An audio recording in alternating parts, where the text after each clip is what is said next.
ہادیو رہنما ہمارے علماء، ہو کبھی درپیش جو کوئی مسئلہ، پوچھ لیں حاضر ہوں ہم ان کی بارگاہ۔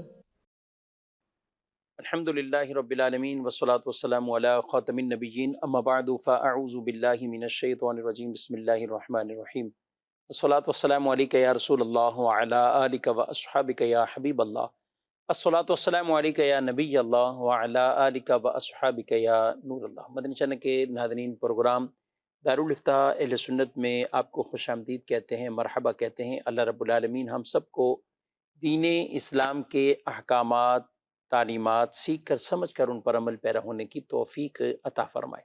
ہمارے پیارے رسول صلی اللہ علیہ وآلہ وسلم کا فرمان عظمت علی شان ہے، زینوا مجالسکم بالصلاۃ علیہ فإن صلاتکم علیہ نور لکم یوم القیامہ۔ اپنی مجلسوں کو مجھ پر درود پڑھ کر آراستہ کرو کہ تمہارا مجھ پر درود پڑھنا قیامت کے دن تمہارے لیے نور ہوگا۔ صلو علی الحبیب صلی اللہ تعالی علی محمد صلی اللہ علیہ وآلہ وسلم۔ آج کے ہمارے اس پروگرام میں شامل ہیں مفتی محمد کفیل رضا عطاری صاحب، ان کو بھی خوش آمدید کہتے ہیں۔ جزاک اللہ خیر۔ کیسے مزاج گرامی؟ الحمدللہ علی کل حال۔ ماشاء اللہ۔ بڑھتے ہیں، ہمارے پاس کچھ ویڈیو سوالات ہیں۔ مفتی صاحب سے میرا سوال یہ ہے کہ سلائی کے کام میں پارٹنرشپ کرنا کیسا ہے؟ جی، سلائی کے کام میں پارٹنرشپ کرنا۔ بسم اللہ الرحمن الرحیم۔ پارٹنرشپ جو ہے وہ مختلف طریقوں سے ہوتی ہے۔ ایک طریقہ یہ ہے کہ آپ انویسٹمنٹ کرتے ہیں اور پھر پارٹنرشپ کرتے ہیں۔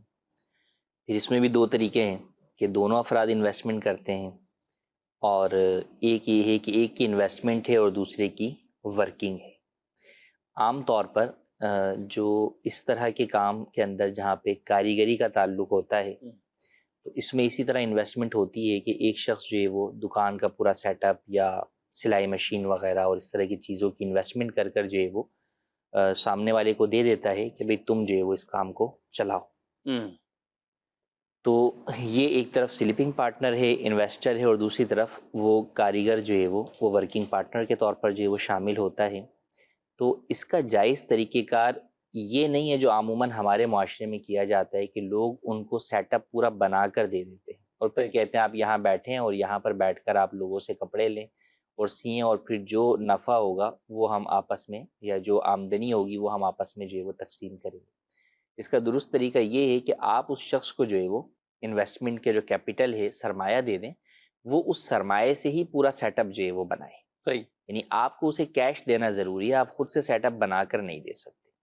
تو ایک یہ طریقہ کار جو ہے وہ ہے، لیکن اس کے اندر بھی پھر چونکہ آگے جو وہ شخص کام کر رہا ہے، اس کام کے اندر چونکہ اس کا کوئی اپنے طور پر ایسا مال، جو کیپٹل وہ دے رہا ہے وہ تو سیٹ اپ کے اندر لگ گیا، اس چیز کے اندر کوئی جو ہے وہ اس کی انویسٹمنٹ شامل نہیں ہو رہی، زیادہ سے زیادہ مشین جو ہے وہ ہے۔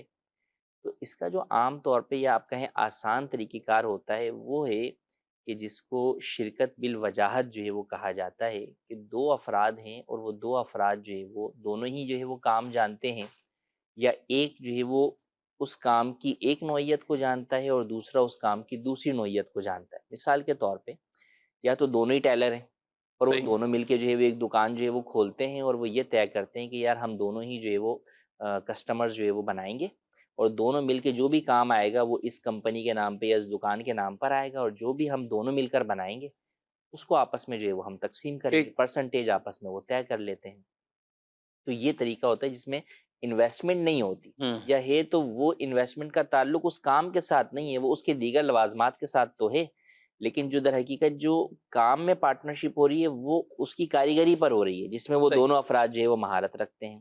اچھا، دونوں سیم چیز میں بھی مہارت رکھ سکتے ہیں اور دونوں الگ الگ چیزوں میں بھی رکھ سکتے ہیں۔ مثال کے طور پہ ایک نے کہا کہ میں کٹنگ ماسٹر ہوں، صحیح، ایک جو ہے وہ سلائی ماسٹر ہے، صحیح، تو اس نے کہا یہ والا کام میں کروں گا، دوسرا کام تم کرو گے۔ یا ایک نے یہ کہا کہ میں جو ہے وہ پینٹر ہوں، رنگ ساز ہوں، تو میں جو ہے وہ کپڑوں کو ڈائی کرنا جو ہے وہ اچھے طریقے سے جانتا ہوں، تو میں جو ہے وہ کپڑوں کو ڈائی کروں گا اور سلائی جو ہے وہ ان کپڑوں کو تم کرو گے۔ تو یوں مختلف صلاحیتوں کے حامل افراد بھی مل کر یوں پارٹنرشپ کر سکتے ہیں، اور اس کے اندر آپس میں پرسنٹیج جو ہے وہ تقسیم کر لیں گے۔ شروع میں ہی طے کر لیں گے کس پرسنٹیج سے وہ نفع اٹھائیں گے، اور اگر نقصان ہوگا تو پھر وہ نقصان بھی اپنی اپنی پرسنٹیج کے اعتبار سے وہ اس کے اندر شمار کریں گے، کیونکہ انویسٹمنٹ تو موجود نہیں ہے۔ تو جب انویسٹمنٹ نہیں ہے تو اب نقصان جو ہوگا وہ پرسنٹیج کے اعتبار صحیح، سے ہوگا۔ جس پارٹنرشپ کے اندر انویسٹمنٹ ہوتی ہے وہاں پر جو نقصان ہوتا ہے وہ کیپٹل کی پرسنٹیج کے اعتبار سے ہوتا ہے، اگرچہ پروفٹ پرسنٹیج اس میں کیپٹل کے مقابلے میں جدا ہی کیوں نہ ہو۔ صحیح، مثال کے طور پہ دونوں نے جو ہے وہ ایک نے 70 لاکھ جو ہے وہ لگائے، ایک نے 30 لاکھ جو ہے وہ لگائے کسی کاروبار میں، اور آپس میں طے یہ ہوا تھا کہ بھئی جو 30 لاکھ جس نے لگائے ہیں وہ کام زیادہ کرتا تھا، اس ایک لیے طے ہوا تھا کہ بھئی 50-50% جو ہے وہ پروفٹ لیں گے۔ لیکن اگر نقصان ہوگا تو نقصان 70 والا جو ہے وہ 70 لاکھ کا ہی برداشت کرے گا، صحیح، کیونکہ اس میں انویسٹمنٹ ہے۔ لیکن جو ہم اس صورتحال پر بات کر رہے ہیں پارٹنرشپ کی، اس صورت پر جس کے اندر انویسٹمنٹ نہیں ہے، وہ دونوں افراد جو ہے وہ اپنے چہرے کی بنیاد پر، اپنے نام کی بنیاد کے اوپر جو ہے وہ گاہک کو جو ہے وہ لے کر آتے ہیں اور کام جو ہے وہ کرتے ہیں، تو اس میں پارٹنرشپ میں جو نفع ہے وہ پرسنٹیج کے اعتبار سے ہوگا، تو نقصان بھی اسی نفع کی پرسنٹیج کے اعتبار سے دونوں کو برداشت کرنا ہوگا۔ صحیح۔ اچھا، اس میں جیسے کچھ ٹیلر کی تو آپ نے وضاحت کر دی، بعض اوقات اس میں کپڑا بھی رکھ دیا جاتا ہے نا، یعنی ٹیلرنگ بھی ان کی مشترکہ ہے جی اور اس میں کپڑا، اور وہ کپڑا کوئی ایک رکھ دیتا ہے، اب وہ کہتا ہے یہ کپڑے کا حساب کتاب تو میرا ہی ہوگا نا، اس میں تو ظاہر آپ کا پیسہ نہیں لگا، یہ نہیں لگا، تو یہ درست ہے، نہیں ہے تو نہیں درست، تو پھر اس کو کیسے درست کیا جی جائے؟ دیکھیں، کپڑا جو ہے وہ رکھنا یوں ہے کہ اگر تو وہی دونوں ٹیلر ہیں اور ان میں سے ایک نے کہا ہے میں کپڑا جو ہے وہ رکھ رہا ہوں، جو ہماری آپس کی سلائی کے معاملات ہوں گے اس میں پارٹنرشپ کر رہے ہیں اور کپڑے کے اندر جو ہے وہ پارٹنرشپ نہیں کر رہے، تو یہ ٹھیک ہے، اس میں کوئی حرج جو ہے وہ نہیں ہے۔ وہ کپڑا جو بھی بکے گا، اس کا جو بھی نفع ہوگا یا اس کا جو بھی نقصان ہوگا، وہ کپڑے والا مالک جو ہے وہی ذمہ دار ہوگا۔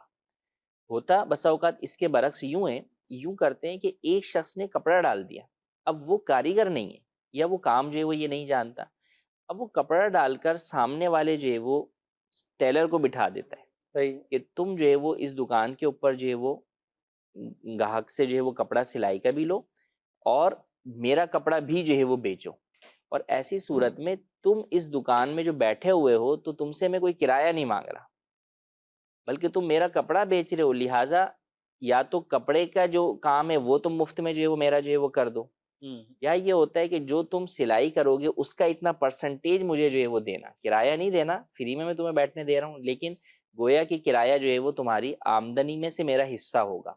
تو دیکھیں، کسی بھی جگہ کو اگر آپ کرائے پر دیتے ہیں تو کرایہ اس کا فکس ہونا جو ہے وہ ضروری ہے۔ آپ اس کو چیز کو کرائے پر دینے کی وجہ سے یا فری آف کاسٹ بھی دینے کی وجہ سے اس شخص کی آمدنی میں حقدار نہیں ہو سکتے، تو یہ شرکت فاسد کہلاتی ہے، جس کے اندر آپ نے کسی کو کوئی جگہ دی اور اس جگہ دینے کی بنیاد کے اوپر آپ اس شخص کی آمدنی میں شراکت کے دعوے دار بنتے ہیں، تو یہ جائز نہیں ہے۔ ٹھیک، یہ مزید سوال؟ مفتی صاحب کی بارگاہ میں سوال عرض یہ ہے کہ رجب شریف کے مہینے میں ایک ختم شریف دلایا جاتا ہے جس سے ہماری زبان میں کنڈوں کی نیاز کہتے ہیں، برائے مہربانی اس بارے میں ہماری رہنمائی فرما دیں کہ یہ رجب شریف کی کس تاریخ کو دلایا جاتا ہے اور اس کی کیا حقیقت ہے؟ جی، کنڈوں کی نیاز، کنڈوں کی فاتحہ۔ جی، کنڈوں کی نیاز بھی در حقیقت ایصال ثواب ہی ہے کہ حضرت امام جعفر صادق رضی اللہ تعالیٰ عنہ کو جو ہے وہ ہم یہ فاتحہ کا اہتمام کرتے ہیں اور وہ تقسیم کر کے اس کا ثواب جو ہے وہ آپ کی روح کو جو ہے وہ پیش کرتے ہیں، اور دیگر بزرگان دین جو ہے وہ ان کو بھی جو ہے وہ پیش کرتے ہیں، اولیاء اللہ کو جو ہے وہ پیش کیا جاتا ہے۔ تو بنیادی طور پر تو کوئی بھی فاتحہ ہے جو مختلف ناموں سے اہل سنت میں معروف ہیں، وہ چاہے کنڈوں کی ہے یا شب برات کے اندر ہے یا اور دیگر مواقع کے اوپر ہے، تو وہ در حقیقت اس کی بنیاد جو ہے وہ ایصال ثواب ہے، اور ایصال ثواب قرآن و حدیث سے ثابت ہے، تو اسی بنیاد کے اوپر یہ فاتحہ اور ایصال ثواب دلائی دی جاتی ہے۔ ناموں کے ساتھ معروف کرنے کا مقصد یہ ہوتا ہے کہ ان بزرگ کا عرس آ رہا ہوتا ہے یا ان کا کوئی خاص دن آ رہا ہوتا ہے جس نسبت سے خاص طور پر جو ہے وہ ان کے نام کی فاتحہ دلائی جاتی ہے، تو حضرت امام جعفر صادق رضی اللہ تعالیٰ عنہ کے لیے یہ فاتحہ جو ہے وہ 15 رجب المرجب کو جو ہے وہ دلائی جاتی ہے، تو 15 رجب کو بھی آپ دلا سکتے ہیں، اور رجب المرجب کے مہینے میں کسی بھی دن بھی جو ہے وہ آپ دلا سکتے ہیں، ضروری نہیں کہ آپ 15 کو نہیں دلا سکے تو اب آپ دلا ہی نہیں سکتے، جی جی، تو آپ کسی بھی تاریخ کو جو ہے وہ دلا سکتے ہیں، اس میں کوئی حرج نہیں۔ ٹھیک۔ اور کئیوں کیا معمول ہے کہ 22 رجب المرجب شریف بھی، جی، اور اس میں بھی اہتمام کرتے ہیں، اور بطور خاص حضرت سیدنا امیر معاویہ رضی رضی اللہ اللہ تعالیٰ تعالیٰ عنہ عنہ۔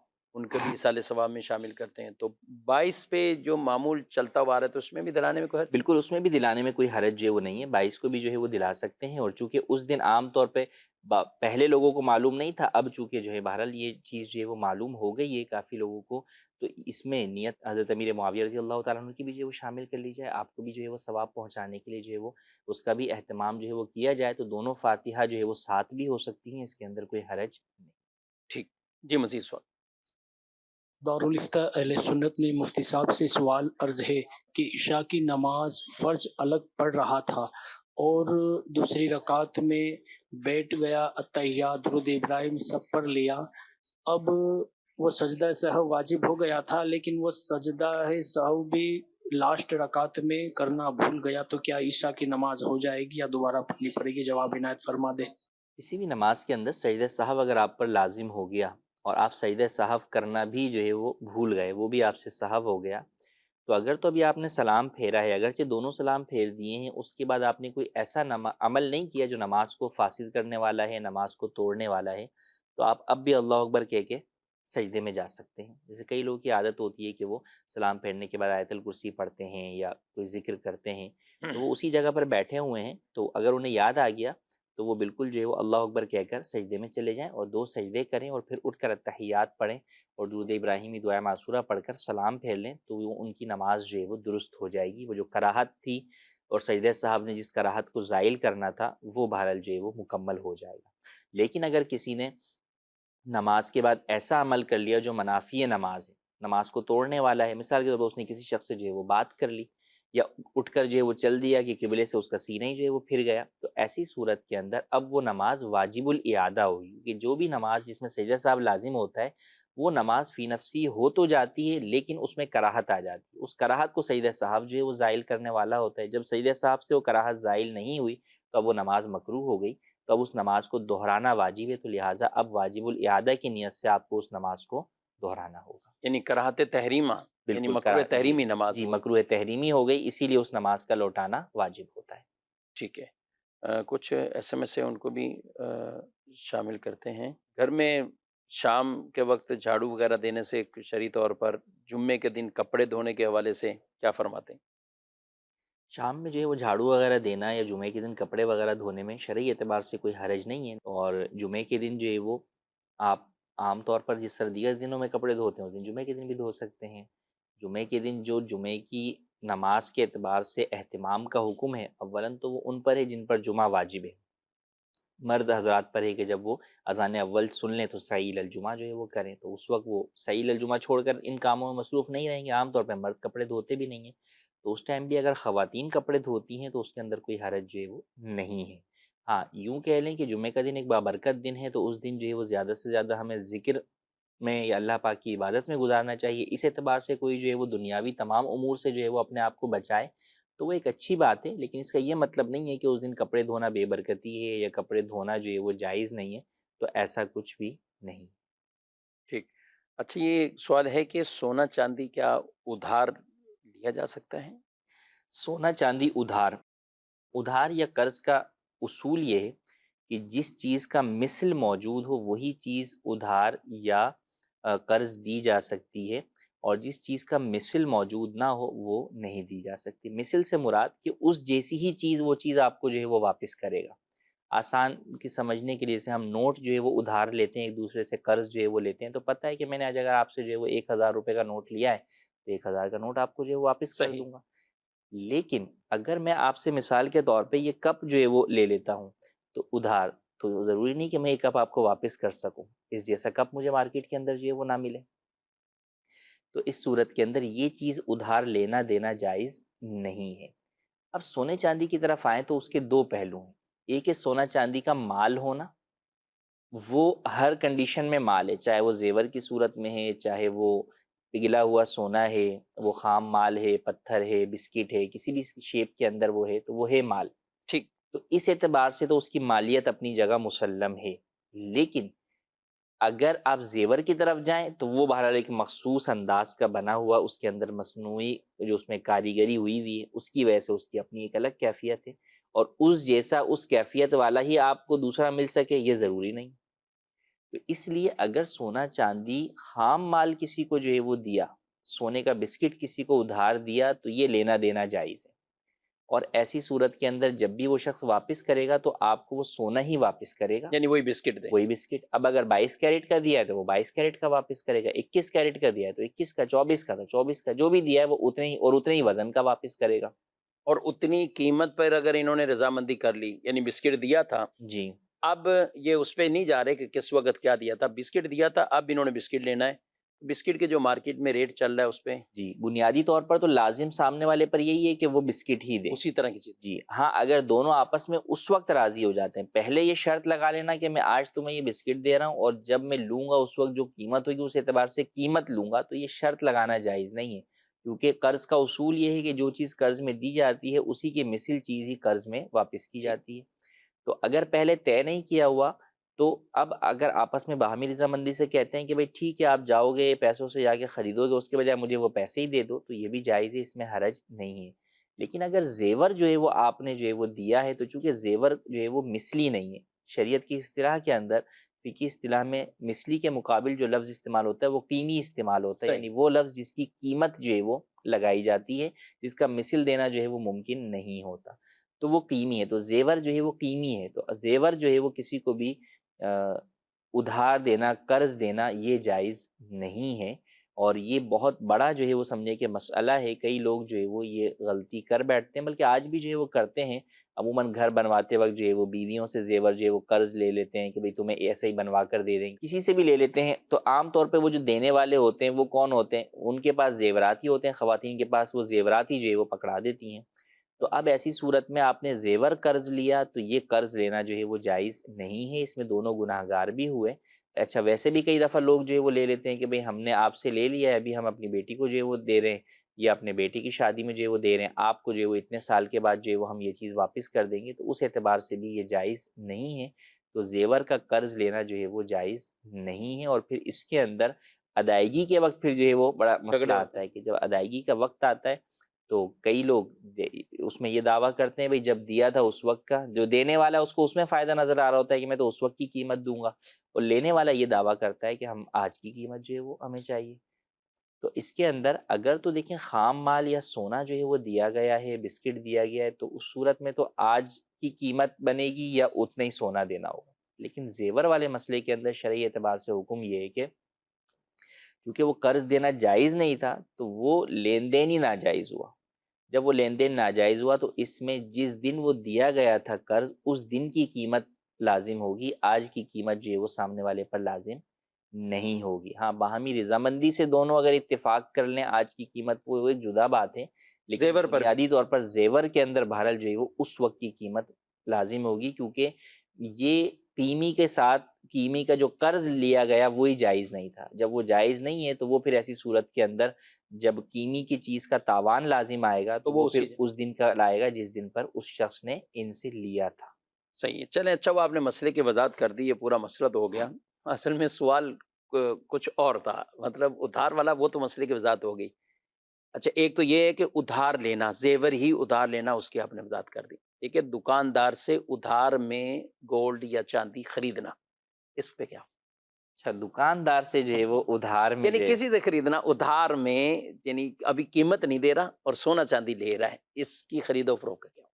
دیکھیں سونے کی سونے کے بدلے میں خرید و فروخت، سونے کی پیسے کے بدلے میں خرید و فروخت. سونے کی اگر پیسے کے بدلے میں خرید و فروخت ہوئی اور ون سائڈ جو ہے وہ قبضہ جو ہے وہ ہو گیا، تو ایسی صورت کے اندر اور اس کی قیمت جو ہے وہ متعین ہو گئی تو یہ جائز ہے، اس میں جو ہے وہ حرج نہیں ہے. لیکن سونے کی سونے کے بدلے میں جو خرید و فروخت ہوتی ہے اور اس میں جو ادھار ہو رہا ہوتا ہے، جو عام طور پر سنارے آپس میں کر رہے ہوتے ہیں، وہ بہرحال جو ہے وہ ناجائز اور سود والی صورتیں ہوتی ہیں. آج کل چاندی تھوڑا سا اس کی لوگوں نے شروع کر دیا ہے، اور یہ بھی ٹیلی فون پر بک بھی ہو رہی ہیں، کچھ پیسے ٹرانسفر بھی کیے جا رہے ہیں، کچھ نہیں بھی ہیں. تو اس کو سامنے رکھتے ہوئے کیا کہیں گے؟ اس میں تو پھر دیکھیں یہ جو طریقہ کار جو عام طور پہ ہمارے یہاں رائج ہوتا ہے، اس میں تو کسی بھی جانب قبضہ ہی نہیں ہو رہا، نہ چاندی ہاتھ میں آ رہی ہے نہ اس کا عوض دیا جا رہا ہے. دونوں عوض تو کچھ نہ کچھ یوں ہے جیسے آپ کسی نے 10 لاکھ کی ہے، اس کو بولے 5 لاکھ آپ کو ٹرانسفر کر رہے ہیں، وہ اپنے کام میں استعمال کرتا ہے، بھی 5 لاکھ آ گیا ہے. جی جی. اور تو مکمل قیمت کی ادائیگی نہیں ہو رہی. دونوں صحیح. میں سے کسی ایک چیز کے اوپر ون سائڈ کمپلیٹ قبضہ ضروری ہے، مکمل قبضہ اس چیز کے اوپر. یا تو چاندی آپ پوری کی پوری اپنے ہاتھ میں لے لیں، یا قیمت پوری دے دیں. یا پھر قیمت جو ہے وہ پوری کی پوری آپ جو ہے وہ دے دیں. اگر دونوں چیزیں جو ہے وہ نہیں ہوئیں، یا دونوں میں سے کچھ کچھ جو ہے وہ ہوئی ہیں، تو وہ پھر جو ہے وہ درست نہیں. ٹھیک ہے، مزید سوال. میرا مفتی صاحب سے یہ سوال ہے، مسلمان اور کافر کو ایک ساتھ سلام کرنا کیسا؟ سلام تو دیکھیں مسلمان کو کیا جائے گا، کافر کو جو ہے وہ سلام نہیں کیا جائے گا. اگر کسی ایسی جگہ ہے بھی تو وہاں پہ آپ مسلمان کو ہی جو ہے وہ سلام کریں گے، اور مسلمان ہی جو ہے وہ آپ کی نیت میں بھی یہ ہوگا کہ میں مسلمان کو ہی جو ہے وہ سلام کر رہا ہوں. ہاں اگر کافر آپ کو سلام کرتا ہے تو اس کے بارے میں دین ہمیں یہ تعلیم دیتا ہے کہ ہم جواب میں صرف وعلیکم جو ہے وہ اسے کہہ سکتے ہیں. جی مزید سوال. قبلہ آپ کی خدمت میں یہ سوال عرض ہے، کھاتے میں لکھی باقی رقم یاد نہ ہو تو کیا حکم ہے؟ اس کے بارے میں رہنمائی فرما دیں، جزاک اللہ خیرہ. کھاتے میں لکھی باقی رقم جب لکھی ہے تو پھر یاد کیوں نہیں ہے؟ کچھ یاد ہو تو کچھ نہ یاد ہو، تو یہ کہہ رہے ہیں. سوال یوں واضح نہیں ہے، لیکن چلیں کچھ چیزیں ہیں جیسے لکھنی تھیں اور دو چار چیزیں تھیں اور ایک دو رہ گئیں، اب بھول گئی تو کیا کریں؟ اصل اسی تو جو خرید و فروخت کر کے گیا ہے اس سے رابطہ کر لیں، اس سے پوچھیں، یا کیا طریقہ اختیار ہے؟ جی دیکھیں، بنیادی طور پر اس کے اندر تو یہ ضروری ہے کہ ہم میں سے ہر ایک کو یہ سوچنا چاہیے کہ مجھ پر کسی کی بھی ادائیگی جو ہے وہ واجب نہ ہو. اگر واجب ہے تو میں اسے وقت پر ادا کر دوں. تو کئی دفعہ ایسا ہوتا ہے کہ سامنے والے کے ہی آپ کو دکھ رہا ہوتا ہے کہ اس نے بھی کھاتے میں نہیں لکھا، لیکن آپ کو یاد ہے کہ یار میں نے اس سے یہ مال خریدا ہے. تو اب ایسے میں یہ کہ اس نے لکھا نہیں ہے، وہ مجھ پر کلیم یا دعویٰ کر نہیں سکتا، یا اس نے بل بنا کر نہیں دیا، تو اب میرا مکر جانا یا وہ شرما حضوری میں پوچھ نہیں رہا کہ یار میں کس اس سے پوچھوں، میرے پاس تو کوئی ثبوت ہی نہیں ہے، لیکن مجھے پتہ ہے میں خاموشی سے بیٹھ کے تماشا دیکھ رہا ہوں کہ یہ مانگے گا تو دے دوں گا، نہیں مانگے گا تو نہیں دوں گا. تو یہ جائز نہیں ہے. اصل یہ ہے کہ جب آپ کو یہ بات معلوم ہے کہ آپ نے سامنے والے کا یہ مال دینا ہے تو بہرحال وہ دینا ہے، وہ چاہے تقاضا کرے یا نہ کرے، اس نے اپنے پاس لکھا ہوا ہو یا نہ لکھا ہوا ہو، آپ کو اسے دے کر بریء ذمہ ہونا ضروری ہے. جی. اپنا صدقہ کیا پرندوں کو دے سکتے ہیں؟ صدقہ تو مختلف طریقوں سے ہوتا ہے، تو اس کے اندر پرندوں کو جو دانہ کھلانا ہے وہ بھی صدقہ ہی ہے، اور صدقے کا ثواب جو ہے وہ بندے کو جو ہے وہ ملتا ہے. تو بالکل جو ہے وہ آپ صدقہ جو ہے وہ کر سکتے ہیں. البتہ بعض جو ہے وہ ہمارے ہاں لوگ چیل کووں کو جو ہے وہ کھلاتے ہیں گوشت وغیرہ، تو وہ اگر اس سے مراد یہ پرندے جو کہ وہ ہیں، تو ان کو کھلانا اگر مراد ہے تو یہ درست نہیں ہے، غیر مسلموں کا طریقہ ہے، تو وہ انداز اختیار نہیں کرنا چاہیے. ویسے جو کوئی بھی جانور ہے، جاندار جانور ہے، تو اس کو جو ہے وہ آپ بالکل کوئی بھی رزق کھلاتے ہیں تو اس کے اندر ثواب ہے، اور وہ صدقے کی ایک قسم میں سے ایک قسم ہے. ٹھیک. جی. کوئی قاعدہ آخرہ میں بیٹھا ہوا تھا، اتحیات پڑھی اور پھر غلطی سے کھڑا ہونے ہی لگا تھا کہ اس کو یاد آ گیا کسی نے لقمہ دے دیا، اور ابھی رکوع کی مقدار تک کھڑا نہیں ہوا تھا تو فوراً دوبارہ بیٹھ گیا. تب بقیہ نماز کس طرح سے وہ پوری کرے گا؟ قاعدہ آخرہ میں ہی تھا تو اب وہ اتحیات پوری درود شریف و دعا کے ساتھ کر کے سلام پھیر کے پھر سجدہ سہو کرے گا، یا چونکہ رکوع کی مقدار کھڑا نہیں ہوا تھا تو اس میں صرف اپنی باقی کی جو دعا اور درود شریف وہ پڑھ کے سلام پھیر دے گا، یا اگر سجدہ سہو کرنا ہے تو کس وقت کرے گا؟ جی. اگر 3 بار سبحان اللہ کہنے کی مقدار جو ہے وہ ہو گیا تو ایسی صورت میں اس کے اوپر سجدہ صاحب تو لازم ہو جائے گا. تو پھر اب بیٹھ کر جو ہے وہ ڈائریکٹ جو ہے وہ سلام پھیر لے اور سجدہ صاحب میں جو ہے وہ چلے جائے، 2 سجدے اپنے مکمل کرے اور اٹھ کر پھر التحیات اور دعائے معصورہ وغیرہ پڑھ کر اپنی نماز کو مکمل کر لے. مزید سوال. میرا مفتی صاحب کی بارگاہ میں ایک سوال ہے پیٹرول مشین کے حوالے سے، کہ عموماً ایسا ہوتا ہے کہ پیٹرول مشین جو ہے وہ چلتے چلتے خود بخود ہی جو میئر ہوتا ہے جس کو ہم نے 100 پہ سیٹ کیا ہوتا ہے وہ خود بخود ہی کم ہو جاتی ہے، کبھی 97 پہ، کبھی 98 پہ، ایون کبھی زیادہ بھی کم ہو جاتی ہے. تو ہر وقت تو بندہ چیک نہیں کر سکتا، جب چیک کرتے ہیں تو پتہ چلتا ہے کہ پیمانہ جو ہے وہ کم ہو گیا ہے. اور کتنے لوگ یہ پیٹرول ڈلوا کے جا چکے ہیں اس کے بارے میں علم نہیں ہوتا، تو اس کے بارے میں مفتی صاحب کیا فرماتے ہیں کہ اس کے بارے میں پھر کیا کرنا چاہیے؟ اچھا یہ معاملہ ہوتا ہے، وہ لوگ لے کے بیٹھے ہوئے ہیں، گاڑی کی ایوریج صحیح نہیں ہے کتنا پیٹرول ڈلوایا تھا.